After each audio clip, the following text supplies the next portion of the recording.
Hey everyone. Thanks for clicking. I'm Alex. I'm 32, and 3 years ago, my own mother called me a worthless failure at my brother's engagement dinner, kicked me out of my childhood home, and announced she was giving the entire house to him as a wedding gift. It was an inheritance I was supposed to share, stolen in a single sentence. Before I tell you about the moment my brother drove past my new place and his jaw hit the floor, let me know where you're watching from in the comments below. I read every single one. It's a day that plays over in my mind like a movie I can't turn off. Each detail burned into my memory.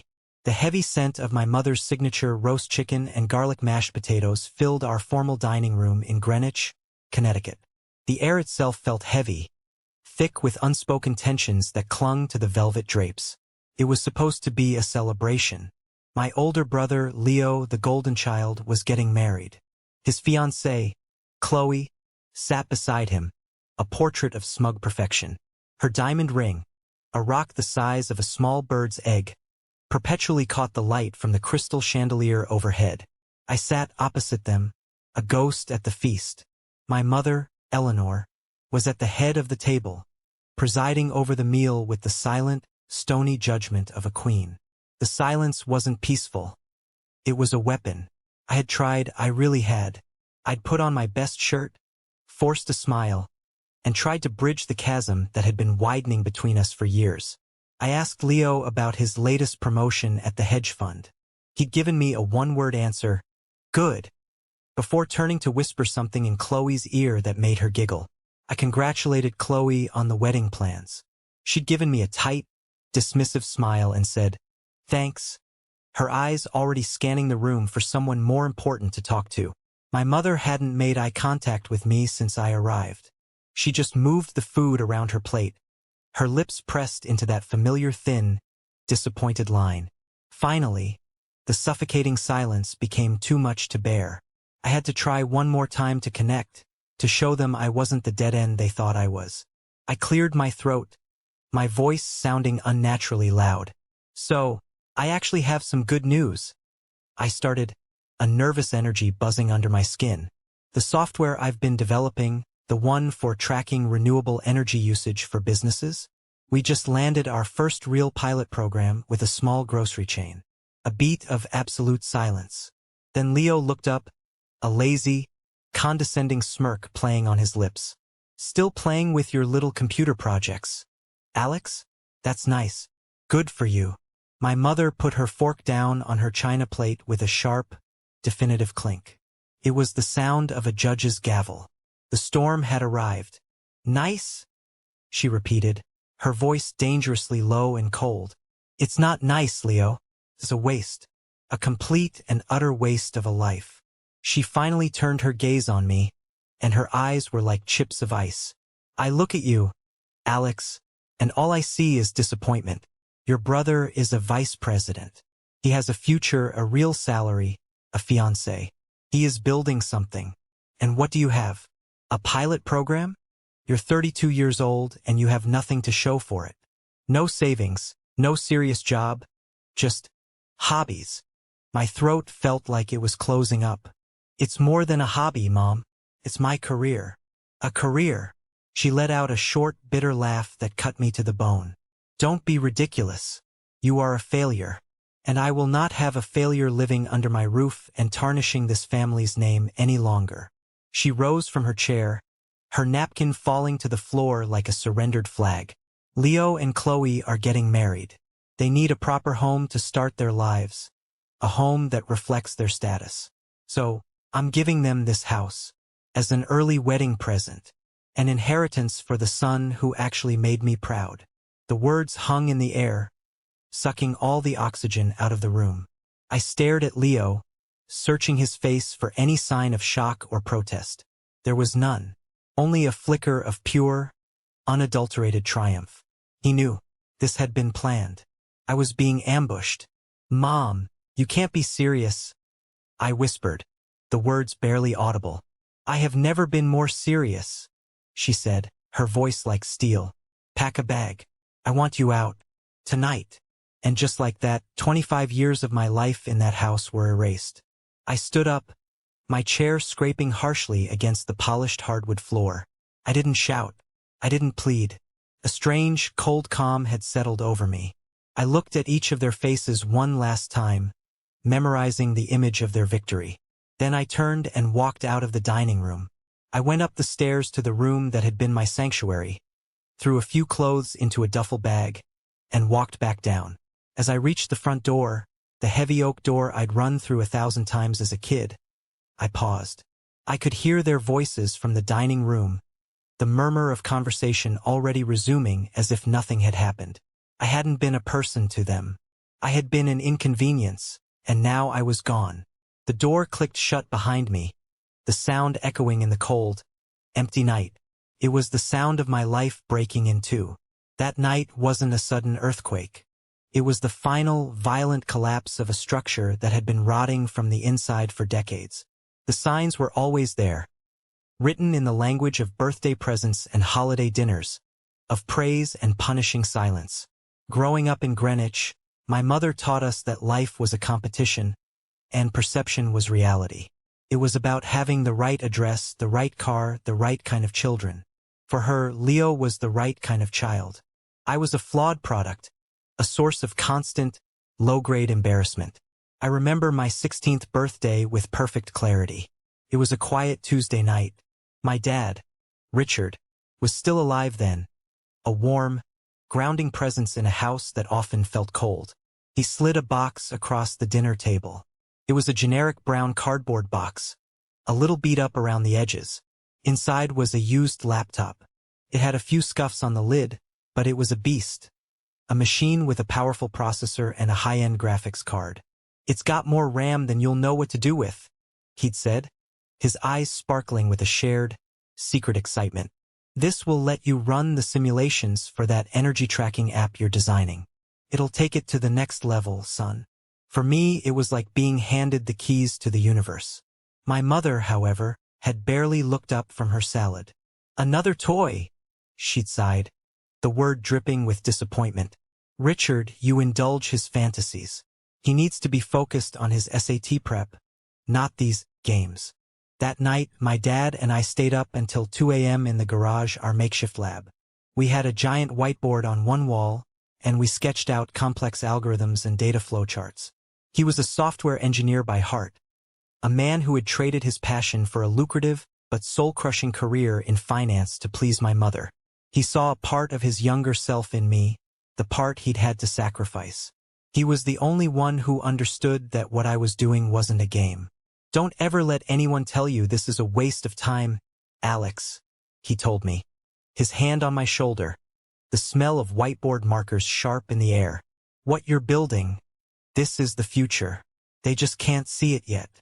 6 months later, the house was transformed for Leo's 16th birthday. It was like a scene from a movie. Professional caterers with white jackets bustled in and out of the kitchen. A DJ was set up by the pool, the bass thumping through the floorboards. The main event was in the driveway. A brand new, cherry red sports car. A machine of pure, pointless speed, with a giant, ridiculous bow on the hood. My mother stood beside it, beaming with a kind of radiant pride I had never seen directed at me. She handed Leo the keys as her friends and our relatives applauded. My uncle Lawrence, her brother, was there, of course, clapping Leo on the back with a booming laugh. "Now that's a sweet ride. Wall Street's future star deserves nothing less." I stood off to the side, near the dessert table, holding a paper plate and feeling like a stranger at my own family's home. Later that evening, I was walking past the study and overheard my mother talking to Uncle Lawrence. The door was slightly ajar. "Leo just gets it, you know?" she was saying, her voice filled with a deep, satisfied pride. "He understands how the world really works. Money, ambition, status. That's what matters. Alex. He's just lost in his own little world of codes and wires. It's worrisome." My uncle had made a soothing noise. "Don't you worry, Eleanor.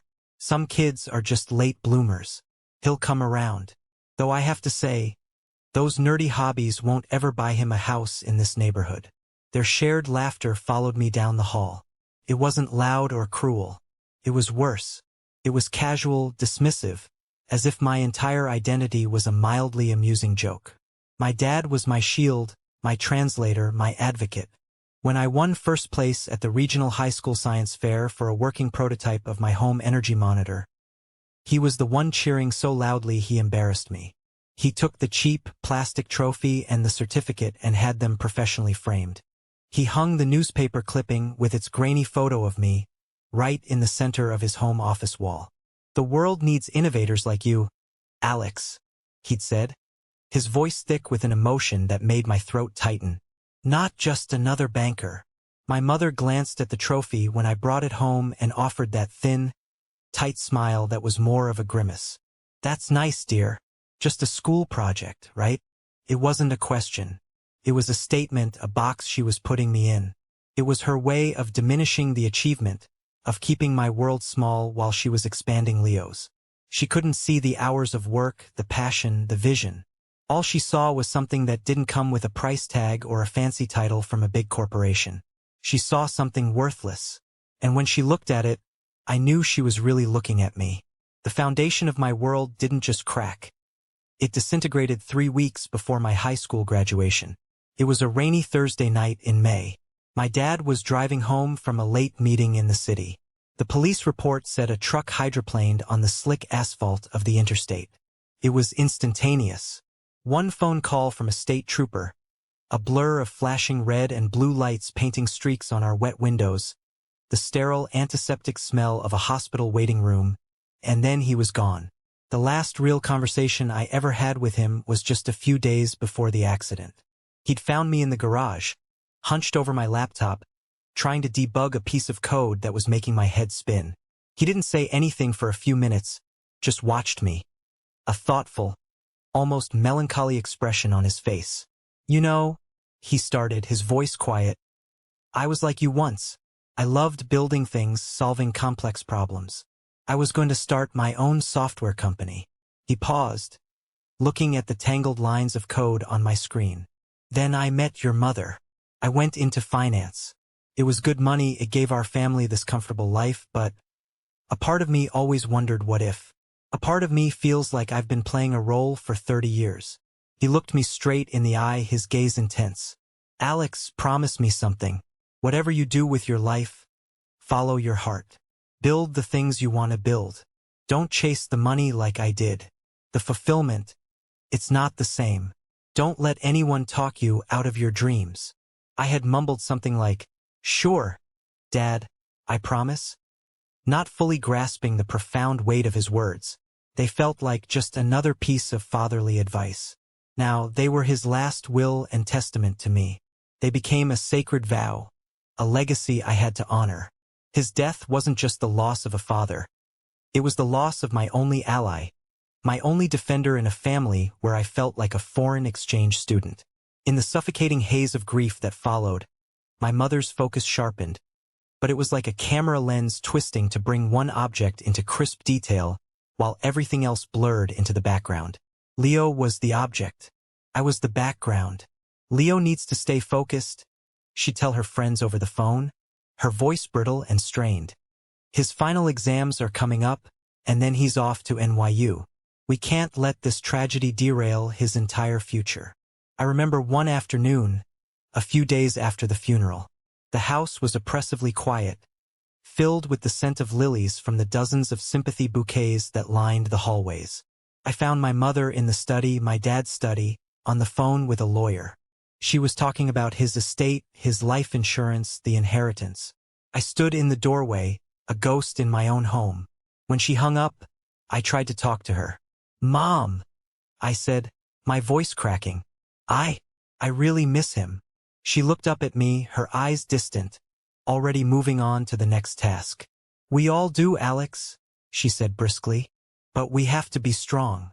We have to be practical. I need to make sure Leo's college fund is secure. His tuition is due in July." She didn't ask how I was feeling. She didn't offer a hug. She just saw another problem to be managed. The lawyer came to the house several times. I was never invited into the meetings. I was told I was too young to be burdened with such things. I was 18, legally an adult, but in her eyes, I was still a child who couldn't be trusted with important matters. She and Leo would sit in the study for hours with the door closed. I later realized she was systematically dismantling the financial protections my father had put in place for both of us, redirecting everything toward her chosen son. The newspaper clipping of my science fair win stayed on the wall in my dad's office for about a month. It was a small comfort, a reminder of his pride. Then one day I walked in, and it was gone. In its place, meticulously centered, was a framed photograph of Leo in his lacrosse uniform, holding a championship trophy. I never asked my mother about it. I didn't have to. The message was perfectly clear. My father's legacy was over. Hers was just beginning. And in her version of the future, there was only room for one successful son. The chasm between me and my family widened into a canyon during our college years. The path for Leo was paved in gold. He, naturally, went to NYU's prestigious Stern School of Business. My mother paid for everything. The full, eye-watering tuition, the upscale apartment in Greenwich Village that was nicer than my entire dorm floor, a generous monthly allowance that was more than what I earned in a semester. Leo needs to be able to focus entirely on his studies and networking, she declared to anyone who would listen, as if he were a prized racehorse. He can't be distracted by trivial things like a part-time job.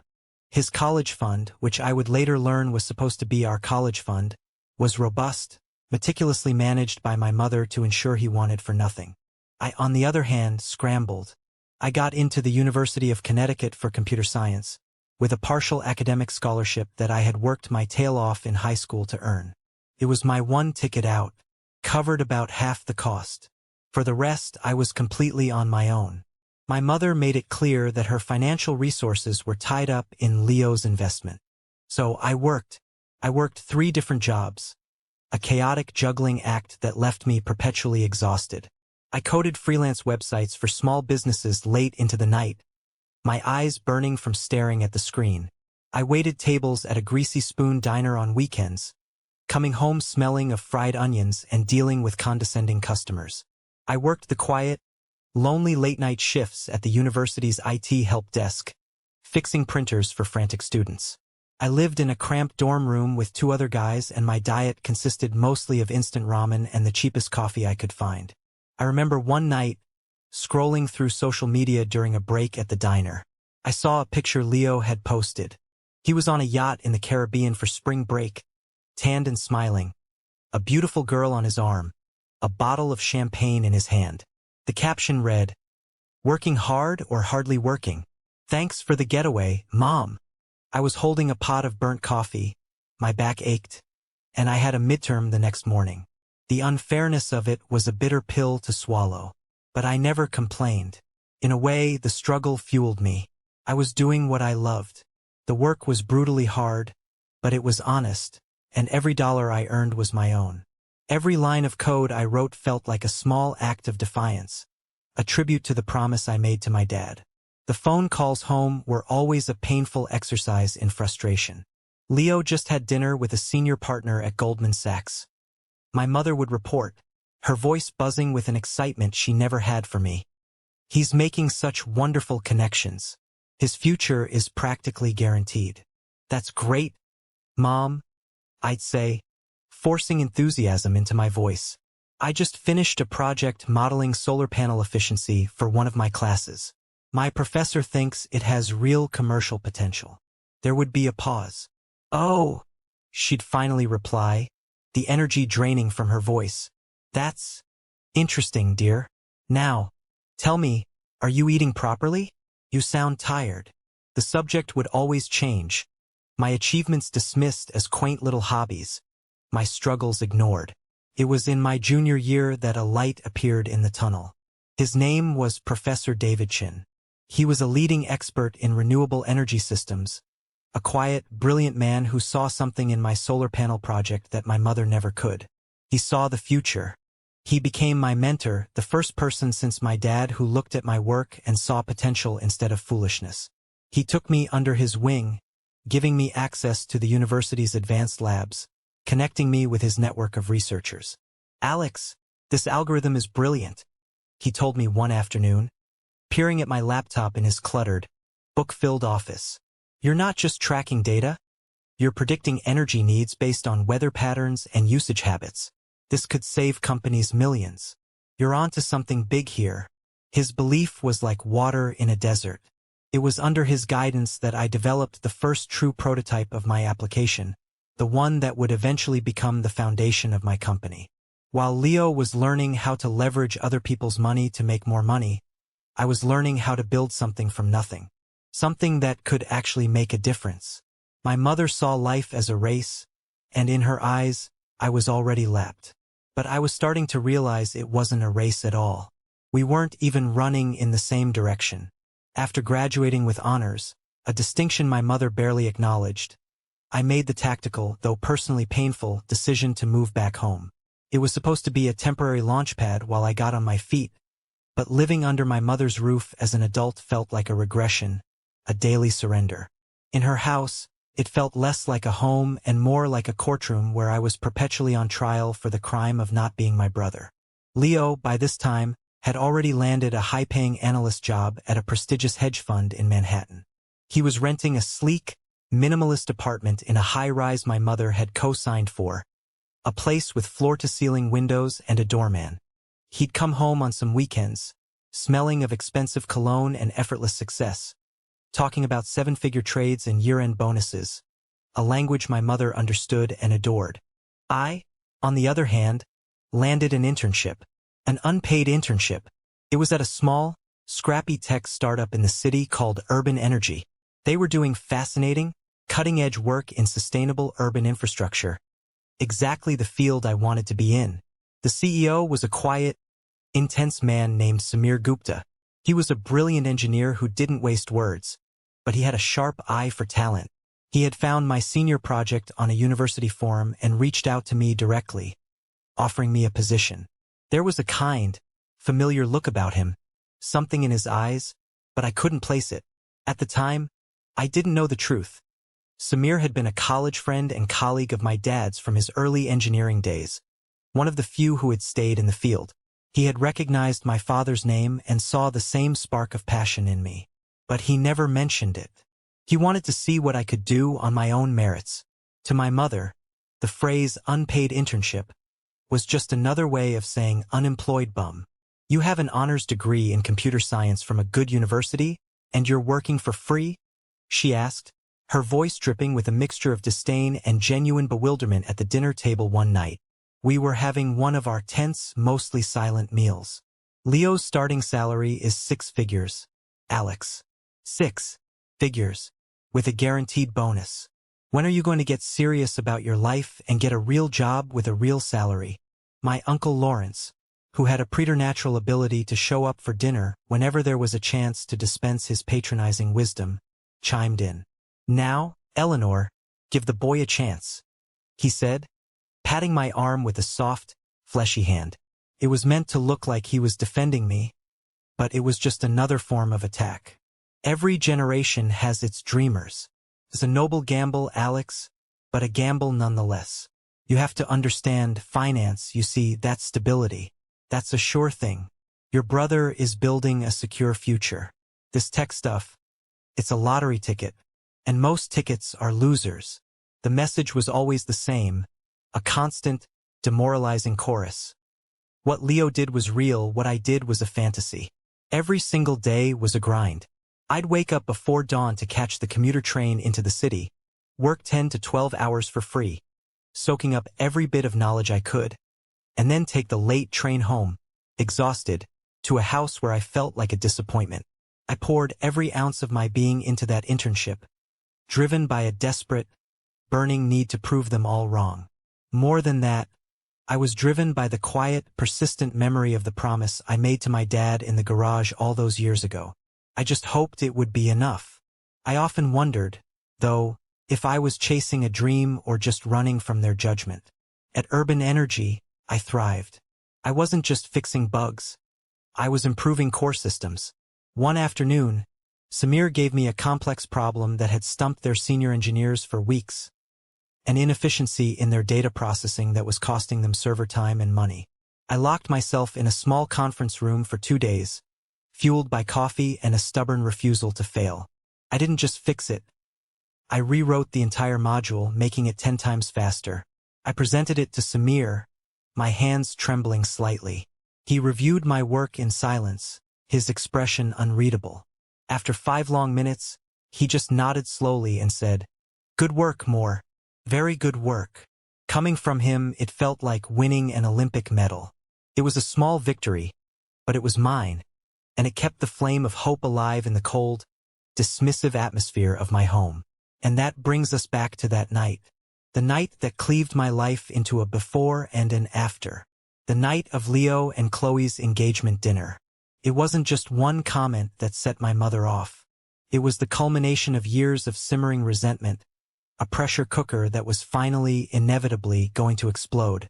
I had come to the dinner table that night armed with a small, fragile piece of hope. That very afternoon, Samir Gupta had called me into his office. He had that same serious, intense look on his face. "Alex," he'd said, "your work on the predictive energy algorithm has been revolutionary for us. You've done the work of a whole team."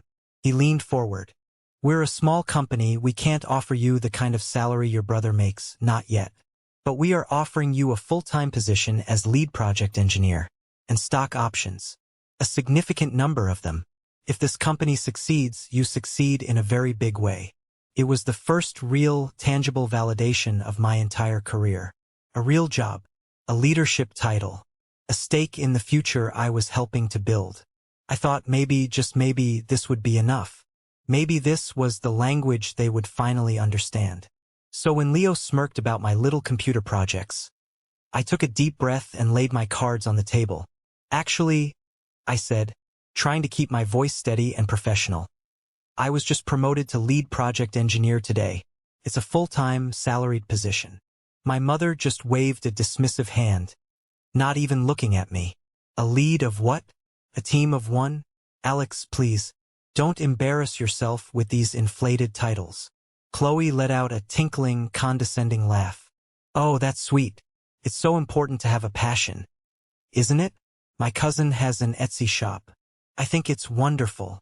The comparison, the sheer, willful ignorance of it, was like a slap in the face.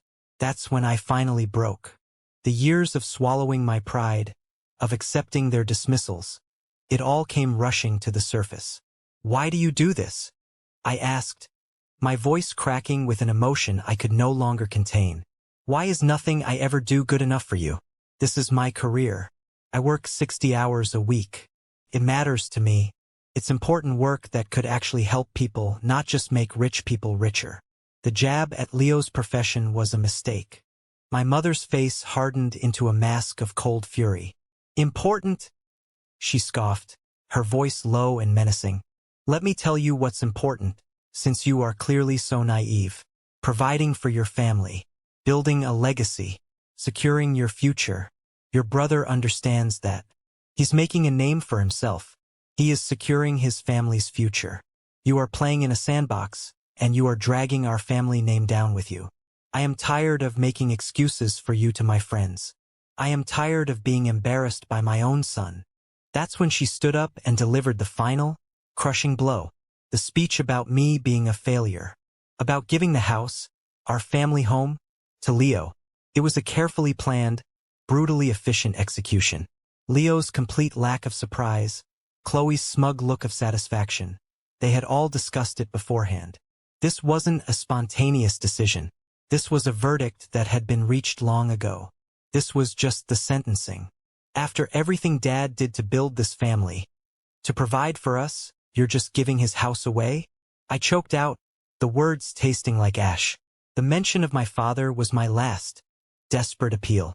"Your father was a dreamer, just like you," she spat, her words laced with a venom that shocked me. "He was soft, and look where it got him. I am a realist, Alex. This house is a major asset. It's a part of my inheritance to my children, and I'm giving it to the child who won't squander it on foolish dreams and worthless hobbies. If you can't respect my decision, in my own house, then you can get out." The silence that followed was absolute, profound. No one defended me.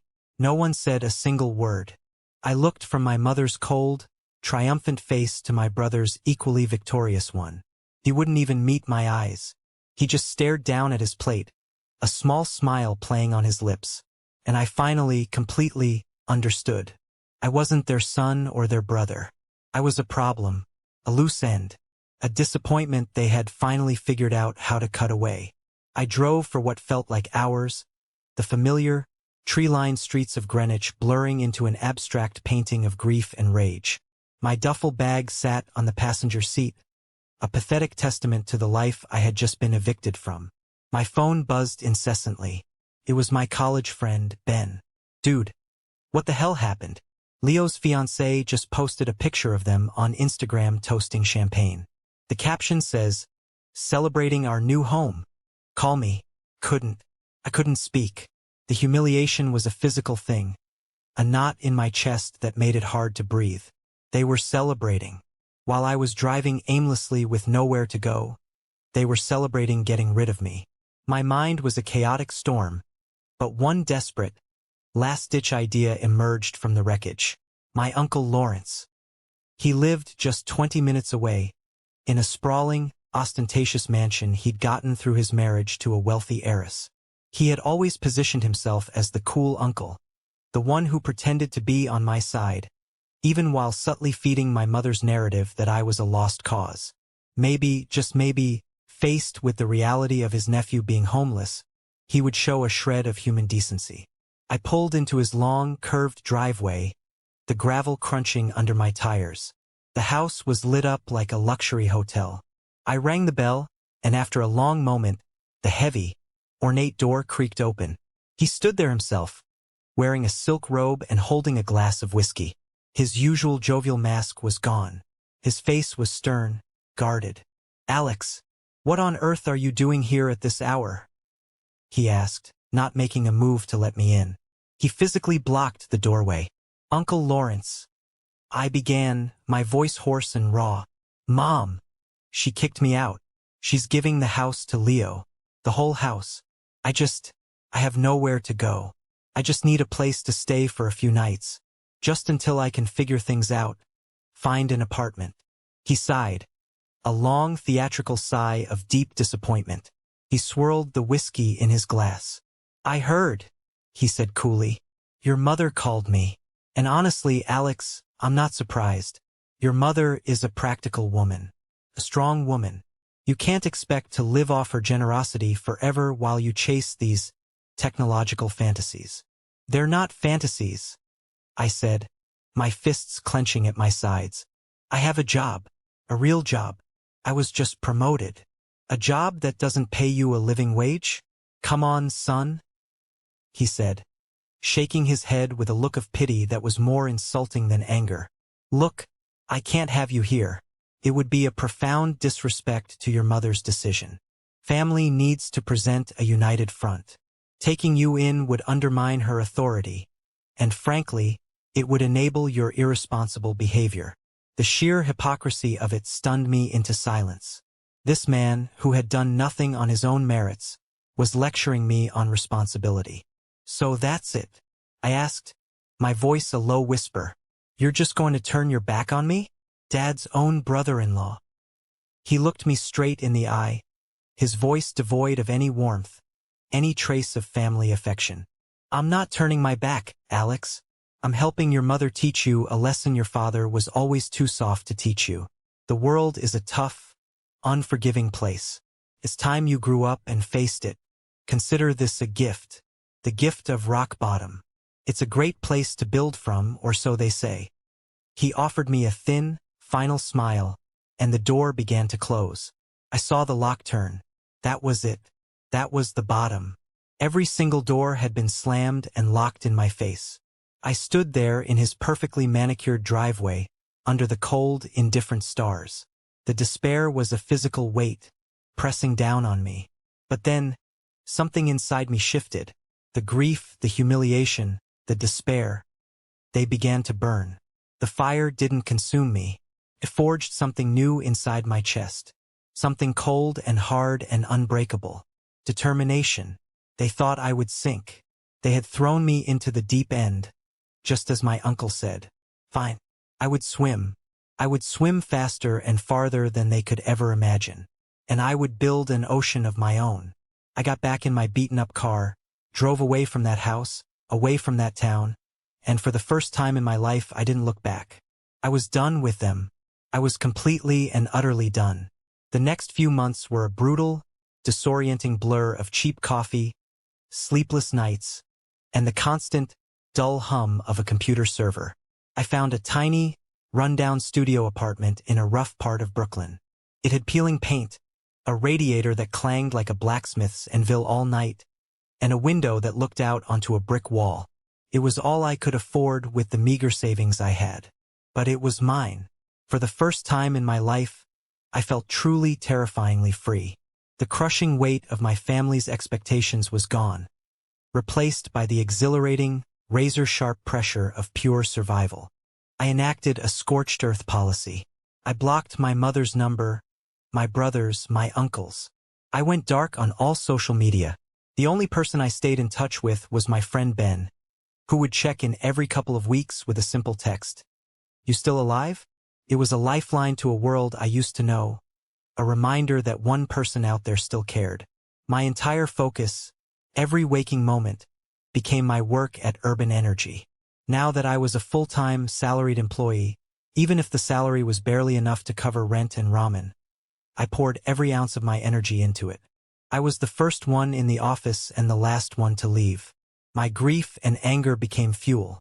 Every line of code was a brick in the new life I was building. One evening, feeling stuck on a particularly complex problem and overwhelmed by loneliness, I took a chance and reached out to my old mentor, Professor Chun. We met for coffee at a small cafe near his university. I told him everything that had happened, the dinner, the house, the rejection from my uncle. I laid it all out, the whole ugly story. He listened patiently, his expression calm and unreadable. When I finished, he didn't offer the empty platitudes of sympathy I was expecting. He offered a strategy. "There's someone I think you should meet," he said, pulling out his phone. "Her name is Jessica Vance. She's a venture capitalist. She is notoriously tough, a real shark, but she's one of the smartest people I know. And her entire fund is focused on disruptive green technology. Your algorithm, Alex, is bigger than just a feature in someone else's company. It deserves to be its own entity. It's time to stop building for other people and start building for yourself." The meeting was in a sterile, glass-walled conference room on the 40th floor of a skyscraper in Midtown Manhattan. The view alone was worth more than all my possessions. Jessica Vance was exactly as Professor Chun had described. She was sharp, impeccably dressed in a power suit, and she radiated an aura of intimidating intelligence. Her questions were like surgical strikes, precise and designed to find any weakness. She didn't care about my family drama or my passion. She cared about the market, scalability, the total addressable market, my customer acquisition cost projections. For an hour, I stood in front of a whiteboard and walked her through my application, my business plan, my 5-year vision. I laid out the future as I saw it, a future powered by smart, predictive, sustainable energy. I was terrified, my heart pounding in my chest, but my voice was steady. I knew my stuff. This was the one area of my life where I felt completely confident. I expected her to tear it apart, to find a dozen flaws I hadn't considered. Instead, when I was finished, she leaned back in her expensive leather chair and just stared at me for a long, silent moment that stretched into an eternity. "Most people who come in here are trying to build a better mousetrap," she said finally, her voice crisp and decisive. "They want to make an existing process 1% more efficient. You're not doing that, Mr. Moore. You're trying to eliminate the need for the mousetrap entirely. You're building an infrastructure." She stood up and extended a hand. "I'm in. My fund will provide $75,000 in seed money for a 20% stake in your new company." I felt the air leave my lungs in a rush. $75,000. It was more money than I had ever seen in my life. It was a chance. A real, tangible chance to build my own dream. I walked out of that building onto the bustling streets of New York, my head spinning. I looked up at the towering skyscrapers, the symbols of the world my brother belonged to, the world that had cast me out. But for the first time, I didn't feel small or insignificant. I felt like I was finally building something just as tall. I decided to name my new company Vidian Dynamics. It was the first brick in my new life, and I had laid it myself. Starting a company from scratch is like trying to build a plane while it's already falling out of the sky. The first few months of Vidian Dynamics were a chaotic testament to that truth. The company's world headquarters was my tiny Brooklyn apartment. The server, which held the entire company's intellectual property, hummed next to my bed, and my conference room was the small, wobbly table in my kitchen. But Jessica's investment wasn't just money. It was credibility. It was a stamp of approval from a world that had previously been inaccessible to me. My first hire was a brilliant young software engineer named Marco Diaz.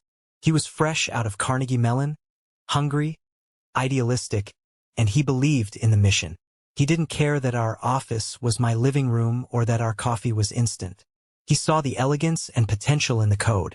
Together, we were a two-man army. We worked day and night, fueled by cheap pizza and a shared, obsessive vision. We refined the algorithm, built a user interface, and started the soul-crushing process of trying to find our first client. We faced a relentless stream of rejections. We'd pitch to potential clients, and they'd see two young guys with a laptop and a dream, and they'd politely show us the door. The seed money was draining with alarming speed. There was one particularly dark week about 3 months in. Our main server crashed in the middle of the night, wiping out 2 days of work. A potential client we had been courting for weeks sent a curt email saying they were going in a different direction. The money in the bank was dwindling. Doubt, that cold, familiar shadow, began to creep in. The voices of my mother and my uncle echoed in my ears. A foolish gamble, a lottery ticket, a waste of a life. I sat on the floor of my apartment at 3 a.m., surrounded by empty coffee cups, and I seriously considered giving up. Marco found me like that. He just sat down on the floor next to me, not saying a word. After a few minutes of silence, he just said, "So, we rebuild the server, and we find another client. We knew this was going to be hard, Alex. If it were easy, someone else would have already done it." His simple, unwavering belief was the lifeline I needed. We got back to work. Our breakthrough came from an unexpected place. I had been targeting large, sexy tech corporations, but Marco suggested we think smaller, more practical. We found a regional chain of grocery stores, Harrison's Market, run by a third-generation owner, a no-nonsense man named Mr. Harrison. He was known for being a tough but fair businessman who valued community and practical innovation over flashy presentations. Getting a meeting with him was almost impossible. But I was persistent. I sent him a personalized, one-page letter, not an email, explaining in simple terms what we could do for him. To my astonishment, his assistant called me a week later and gave me a 15-minute slot. Marco and I walked into his modest, wood-paneled office. I didn't talk about venture capital or stock options or disruptive paradigms. I talked about his stores. I talked about how our system could reduce his electricity bills by 30%, savings he could pass on to his customers or reinvest in his employees' healthcare. I talked about building a more sustainable future for the community his family had served for 50 years. He listened, his weathered face thoughtful, his sharp eyes scrutinizing me. At the end of our pitch, he leaned forward, folding his hands on his desk. "I get a dozen pitches a week from slick tech kids who want to sell me something I don't need," he said, his voice a low grumble. "You're different. You're not selling software. You're selling a solution. My father always told me to invest in people who believe in what they're doing." He paused. "I'll give you a shot. We'll run a pilot program in our 3 largest stores. Don't make me regret this, son." Marco and I walked out of that meeting in a daze, not speaking until we were out on the street. Then we just looked at each other and burst out laughing. It wasn't a multi-million-dollar contract, but it was everything. It was a foothold. It was a chance to prove that our foolish dream could deliver real, tangible results. The storm wasn't over, but for the first time, I could see a break in the clouds. 3 years. That's how long it took. 3 years of relentless, obsessive, all-consuming work. The pilot program with Harrison's Market was a resounding success. We didn't just cut their energy bills by 30%.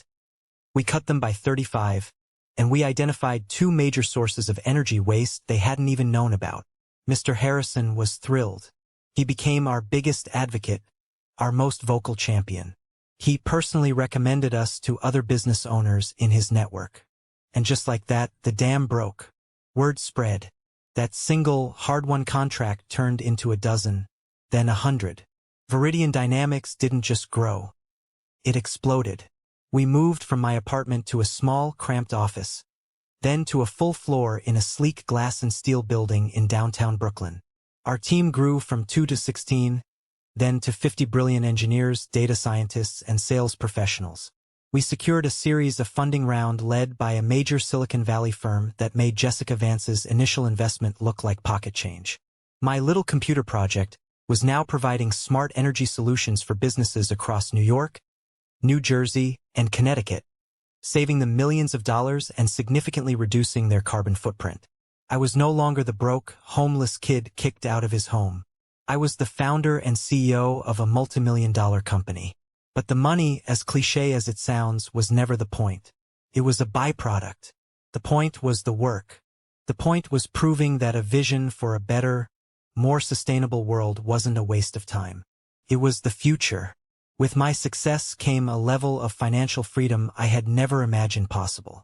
I could have bought a penthouse in Manhattan with skyline views, a flashy sports car to rival the one my mother bought Leo, all the glittering symbols of success that my mother and brother valued so highly. But I wanted something different. I wanted something real. I wanted a home. Not just a house, but a home. A place that was a physical manifestation of everything I believed in. My lawyer helped me find the perfect piece of land. It was a beautiful 7-acre wooded lot back in Greenwich, not far from where I grew up. It sat on a quiet, secluded road. Felt right. Felt like closing a circle, but on my own terms. On that land, I didn't just build a house. I built a statement. I hired the best architects and engineers in the country, specialists in sustainable design. We designed a modern, minimalist masterpiece of glass, steel, and reclaimed wood that blended seamlessly into the surrounding forest. It was completely self-sustaining, a living laboratory for the technology my company was creating. It was fully integrated with our own systems, running on a vast array of hidden solar panels, with a geothermal heating and cooling system, and a state-of-the-art water reclamation system that recycled every drop of water used. It was a net-zero home. It actually produced more energy than it consumed, feeding the surplus back into the town's power grid. The construction took over a year. I was there every week, overseeing every detail. One day, while the foundation was being poured, I found an old, rusted metal box buried near a large oak tree. Inside, wrapped in oilcloth, were a set of hand-drawn blueprints. They were dated 20 years ago. They were my father's. They were his original amateur sketches for the sustainable home he had dreamed of building on this very land. Seeing his familiar handwriting, his notes in the margins, it was like a message from the past, an affirmation that I was on the right path. The finished house was my sanctuary. It was quiet, beautiful, and a testament to the power of a dream. I had built it from nothing. I didn't do it to show off or to spite my family. I did it for me. I did it for the promise I made to my dad. It was a place of peace, far removed from the noise and judgment of my past. I never thought my family would even see it. I certainly never invited them. But in a town as small and insular as Greenwich, secrets don't stay secret for long. It was a perfect, sunny Saturday afternoon in late September. I was in my home office, which was enclosed in glass and felt like being in a treehouse for adults, reviewing some quarterly reports. My phone, which was linked to the front gate security camera, buzzed. I glanced at the screen and my blood ran cold. A sleek, black Mercedes, Leo's car, had pulled up to my gate. My brother was in the driver's seat. His wife, Chloe, was beside him. They just sat there for a full minute, motionless, just staring up the long driveway at the house.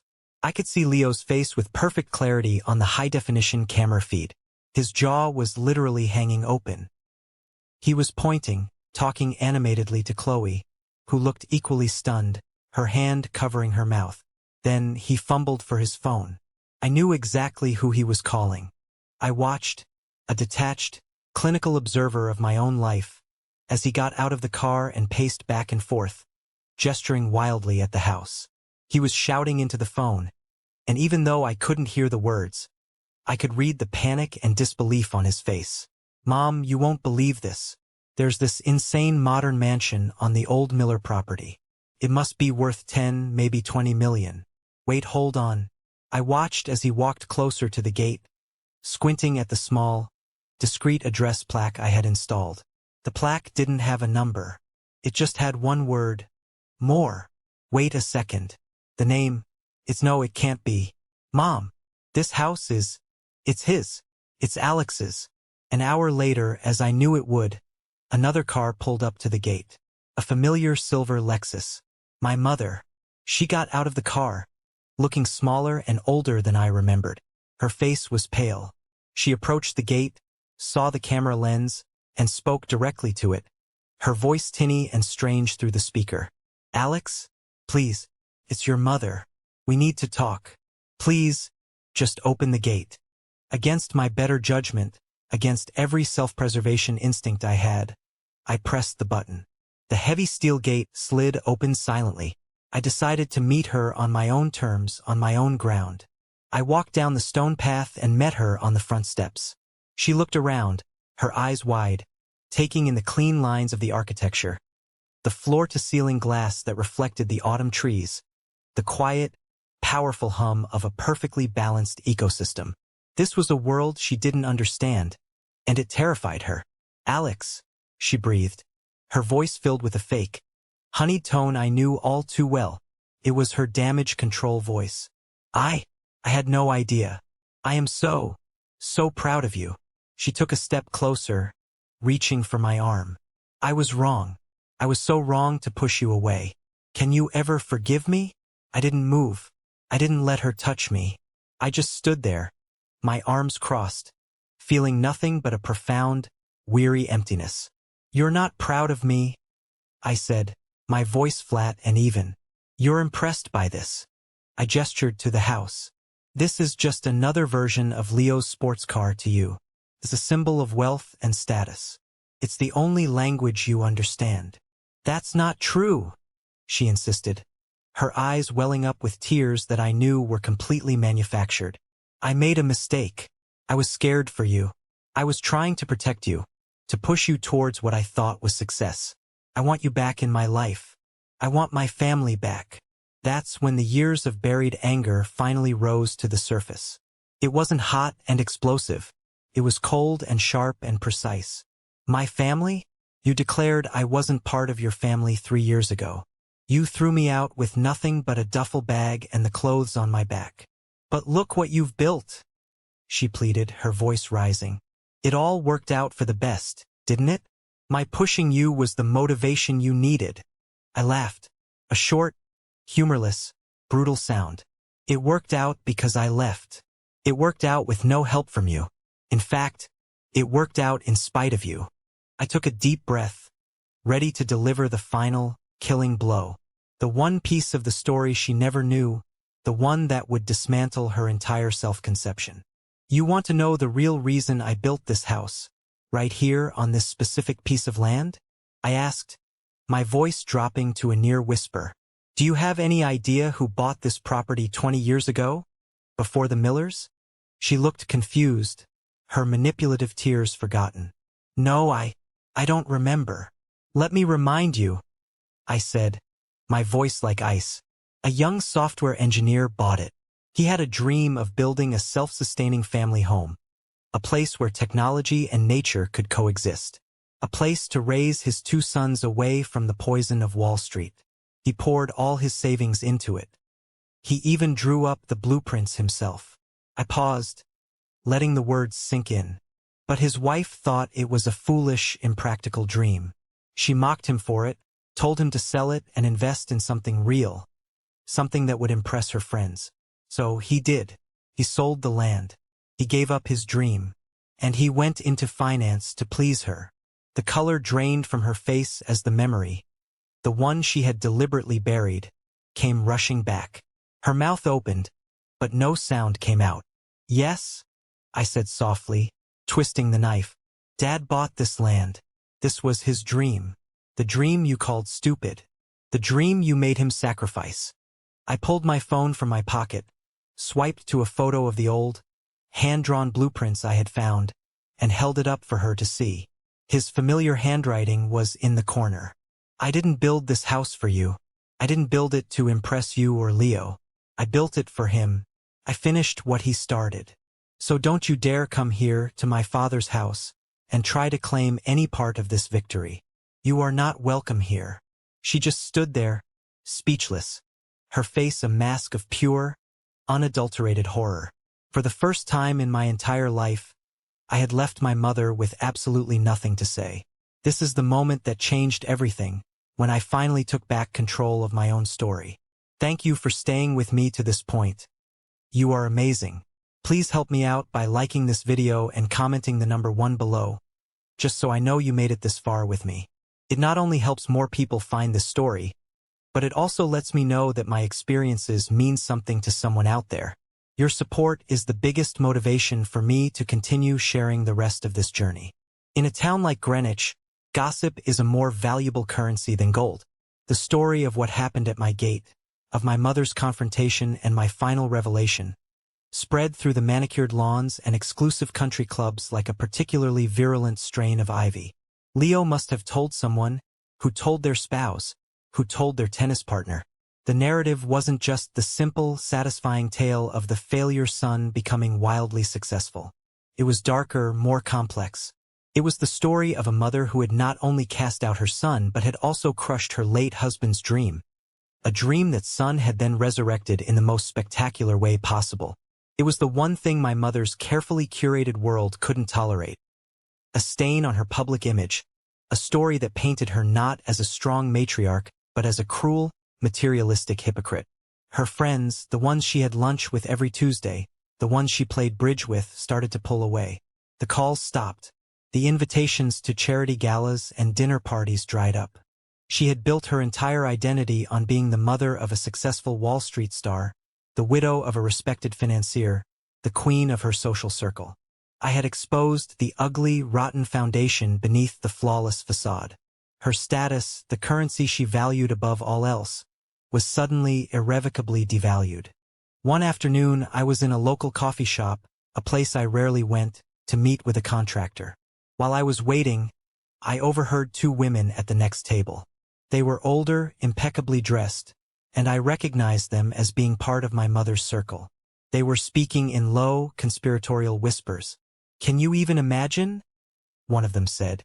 "To do that to her own son, and after what he revealed about Richard's dream for that land. It's just monstrous." "I know," the other replied, stirring her cappuccino. Eleanor always went on about how impractical Richard was before he went into finance. It turns out she was the one who was short-sighted. She tried to call me yesterday, and I let it go to voicemail. What is there to even say? I sat there, hidden behind my laptop, and felt a strange, hollow sensation. It wasn't triumph. It wasn't joy. It was just a quiet, sad confirmation of the world I had escaped. A week after our confrontation, I got a text from a number I didn't recognize. "Still playing with your little tech toys, I see. Quite the expensive treehouse you've built. Don't forget who has the real education. Your brother deserved that house. Family should be loyal." It was my Uncle Lawrence. The same condescending tone, the same petty jealousy, the same twisted definition of loyalty. 3 years ago, a message like that would have wounded me, sent me into a spiral of self-doubt. Now it was just pathetic. It was the desperate squeak of a man whose entire worldview was crumbling. I didn't feel anger. I felt a distant, clinical pity. I deleted the message without a second thought and blocked the number. I was done engaging with their poison. My peace was more valuable than any last word.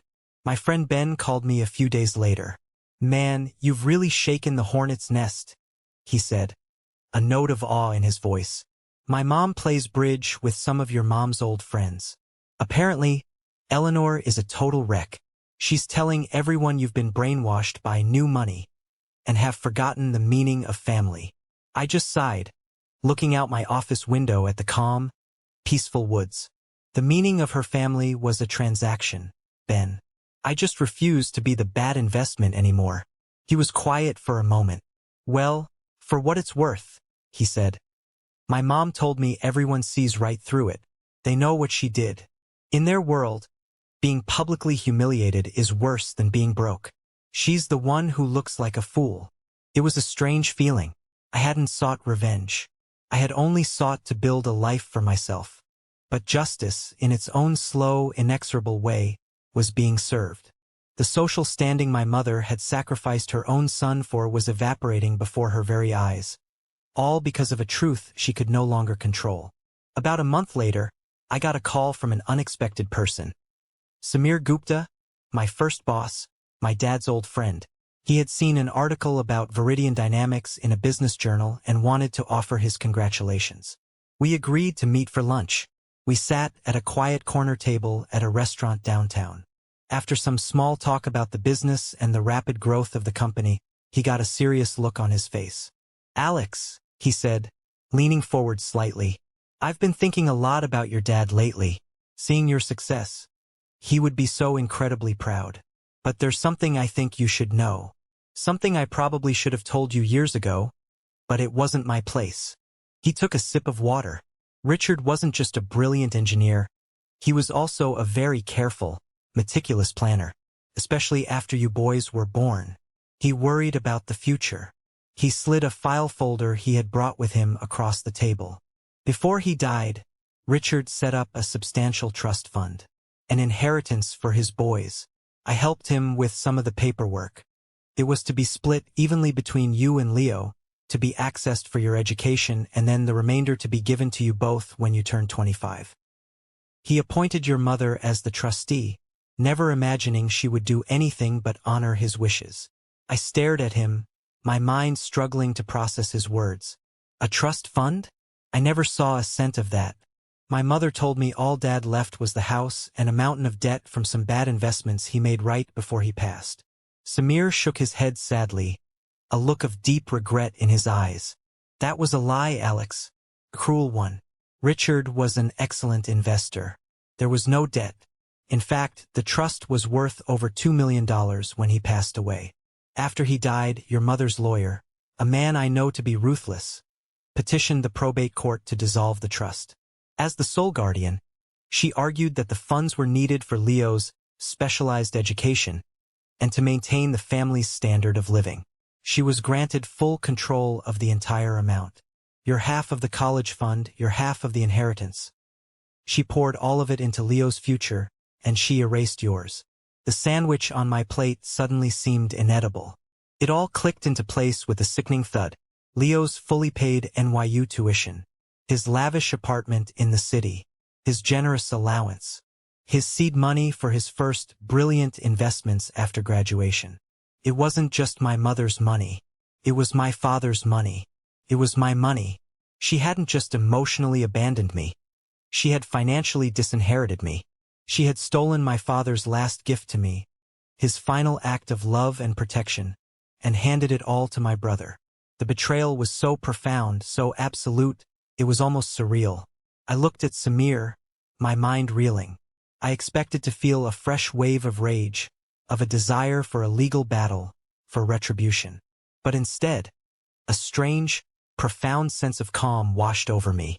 It wasn't a new wound. It was just a final, detailed explanation for an old one. It confirmed everything I already knew about her character, about her priorities. It solidified my decision to walk away, not with anger, but with the quiet, unshakable certainty that I had done the only thing I could.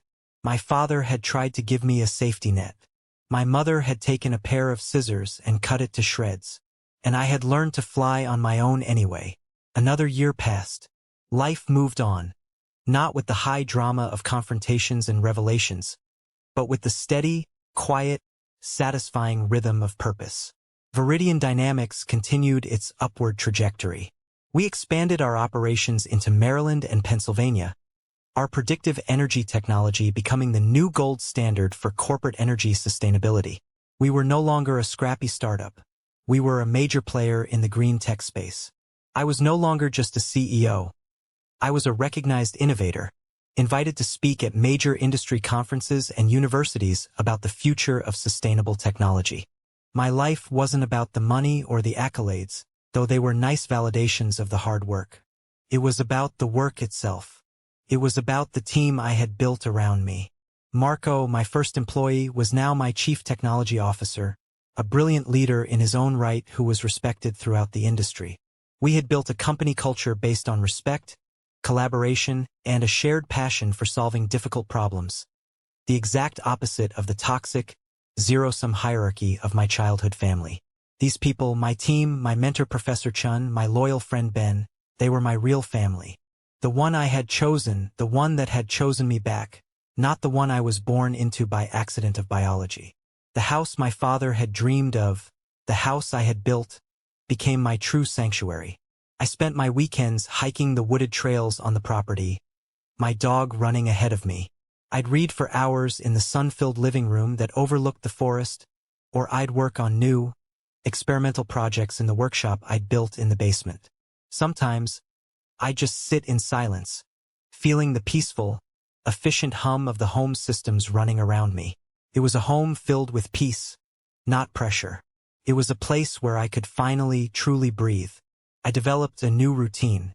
One of my proudest achievements was starting an internship program at Vidian Dynamics, specifically for promising students from state universities and community colleges. Kids like me, who had the talent but not the connections. I made it a point to mentor them personally. I remember one intern in particular, a young woman named Sarah. She was brilliant, but shy and full of self-doubt. She reminded me so much of myself at that age. I saw her struggling with a piece of code one afternoon, getting frustrated. I walked over not to give her the answer, but to talk her through the problem, just as my dad had done with me. "What's the core problem you're trying to solve?" I asked her. We spent an hour at the whiteboard, sketching out ideas. When she finally solved it herself, the look of pride and excitement on her face was more rewarding than any multi-million-dollar contract. I was breaking the cycle. I was becoming the supportive figure for others that my father had been for me. I was paying his legacy forward. I never unblocked my family's numbers. I heard whispers about them through the grapevine, through Ben or the occasional news clipping, but I never sought them out. My mother had apparently sold the old house, the one she had so ceremoniously gifted to Leo, and downsized to a small condo. Her social life had never recovered from the scandal. My Uncle Lawrence, I heard, was facing serious financial troubles of his own after a messy and very expensive divorce. I felt nothing. No satisfaction, no anger, no pity. They were characters in a book I had finished reading a long time ago. Their story was no longer my story. My story was about looking forward, about building, about creating a legacy of innovation and mentorship that my father would have been proud of. I was finally at peace, healed from a wound I once thought would define me forever. I was more than just a survivor of my past. I was the architect of my own future. The final chapter of my old life, the epilogue I never asked for, came to me as it often did through Ben. He called me one evening, his voice hesitant, a tone I knew meant he had bad news he didn't want to share. "Hey man, got some weird news. You might want to sit down for this." He told me that Leo and Chloe's marriage, the one that had been celebrated on the night of my exile, had imploded in spectacular fashion. The pressure of my success, contrasted with their own stagnant life, had become a constant, toxic presence in their home. Chloe, apparently, had never let Leo forget that his failure of a brother now owned one of the most talked about and valuable homes in Greenwich. The envy had become corrosive, eating away at their relationship until nothing was left but resentment and blame. They were in the middle of a nasty divorce. But that wasn't the worst of it. The real disaster was financial. "After you built your house," Ben explained, his voice a mixture of disbelief and pity, "Leo became obsessed. He went a little crazy. He was desperate to one-up you, to prove he was still the real success story. So he quit his safe, high-paying job at the hedge fund and poured all his money, and a significant amount of your mom's, into a high-risk real estate venture." My stomach tightened. I had a sick feeling I knew where this was going. What kind of venture? He tried to copy you, Ben said. He started a development company to build luxury eco-mansions. He thought he could just slap some solar panels on a big, tacky house and call it green tech. He had no idea what he was doing, Alex. He didn't have your knowledge, your technical background, your passion. He was just chasing the image, the status.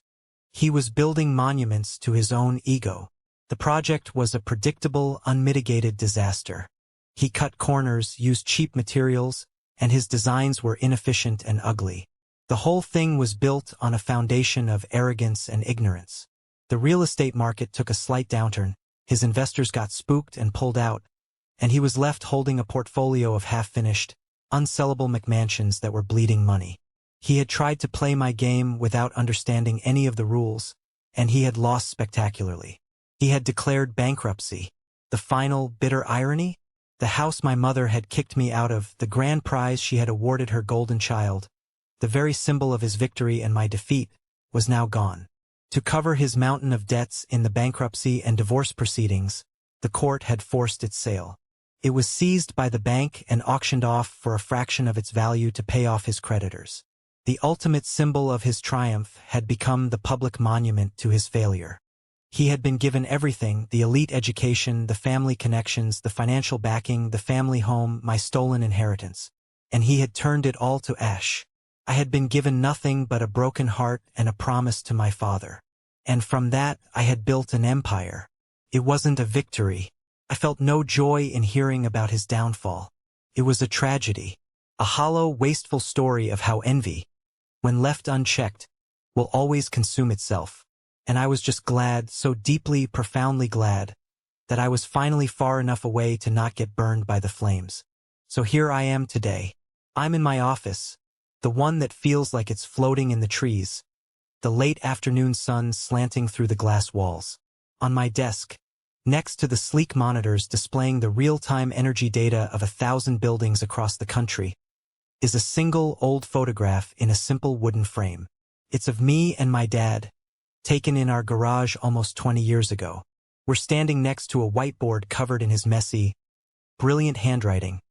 A younger, scrawnier version of me beaming next to him, full of a hope I had long since forgotten and only recently rediscovered. Sometimes I look at that photo and think about the long, twisted, painful road that brought me to this exact spot. For a long time, especially in the early, angry days, I thought this journey was about proving my mother and brother wrong. I fantasized about the day I would be successful enough to rub it in their faces. I thought success would be the ultimate revenge. But I was mistaken. Standing here now, in this house built on a dream, running a company built on a promise, I finally realized the truth. My journey was never about proving them wrong. It was about proving my father right. He believed that passion had value beyond a price tag. He believed that building something meaningful was more important than chasing a number on a spreadsheet. He believed that the future belonged to those who were brave enough to create it.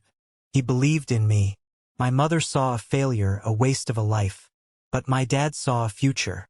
And I spent the last several years of my life simply trying to build the world he saw. I haven't spoken to my mother or my brother since that day at my gate. I don't know if I ever will. I've learned that forgiveness isn't about absolving them. It's about freeing myself from the anger. And I am free. But that freedom doesn't require a reunion. Some bridges, once burned, are never meant to be rebuilt. My real family is the team that walks into the Vidian Dynamics office every morning, ready to change the world with me. My family is my friend Ben, who never stopped checking in. My family is the memory of my father, a guiding principle that lives inside me. My story isn't about getting rich or getting even. It's about the quiet, unshakable power of staying true to yourself, even when the people who are supposed to love you the most tell you that you are worthless. It's about understanding that sometimes, the greatest thing a toxic family can give you is the freedom that comes when they finally, mercifully, let you go. Thank you for listening to my story. I hope it resonated with you in some way. Have you ever faced a situation where you had to choose between your passion and your family's expectations? Share your story. This doesn't. Okay, it stays in exactly the same dimensions. It just becomes smaller. How? Well, Yeah, Because yeah, you couldn't talk to the metallurgist, so you have no idea. Yeah, but those guys knew how. They did know how. Well, they know it did it. they know it. They know it did it, and that's their job. So I imagine they have more information than I did. But that was fascinating. It really was. And the waveguides that hold the emitters, they come down, and the emitters can turn and bend, and the pipes bend, and nothing changes in them. And there's no wires or anything to make the pipe bend. I'm trying to relate it to something, but I can't think of anything to relate it to. Well, one thing that you said that I also thought was fascinating, there's no seams. So everything looks like it's 3D printed. Again, right, it comes down to the material. Which at the time, 3D printers weren't real, right? Yeah, at the time that really confused me. I said, how did they build this? It must have been built out of wax or something and then melted, because you can't build anything without seams. And then 3D printing came into existence, and you could build stuff from layers up. That made sense. Some sort of 3D printer, or they grew it, in some. Of course, it's not a crystalline fashion, but I don't know how that was fabricated. But it was fabricated different than anything that we have. I don't even think it was 3D printed. And so you never got any inkling or any understanding of what the metal was, what kind of an alloy, what it consisted of? All I can say, it was cold to the touch because when I touched it, but I can't say if it was a ceramic or I'd say it was metal because it was cold. Because it looks like metal. And it looks like metal. This is the Designs by Perry version of it. How much does that look like it? No, it's 100%. That's it. Yeah, it's got to have the first ripple supposed to be black. Yeah, right. Yeah. See? Yeah. So Luigi has gone over this. I mean, I built so many this thing. times. So, yeah. There's an insulator ring in there. Jamie, show what it looks like in the film. If you could show one of the images. I don't. I was pulling it off the trailer, and I don't. They might not. They've been holding that back. Oh, no. Yeah, on the trailer, there's a couple ring. of shots. I got it. Yeah, there's a ring around it, and we measured the voltage on the craft, and there was a high voltage on it. And above that ring, there is This is not a good shot. There's probably very quick, man. This is the original trailer. It's the new trailer that would actually, that one there. And you'll get to see it right there. Actually, right after this. It's actually before this, I believe. You're going to see the craft.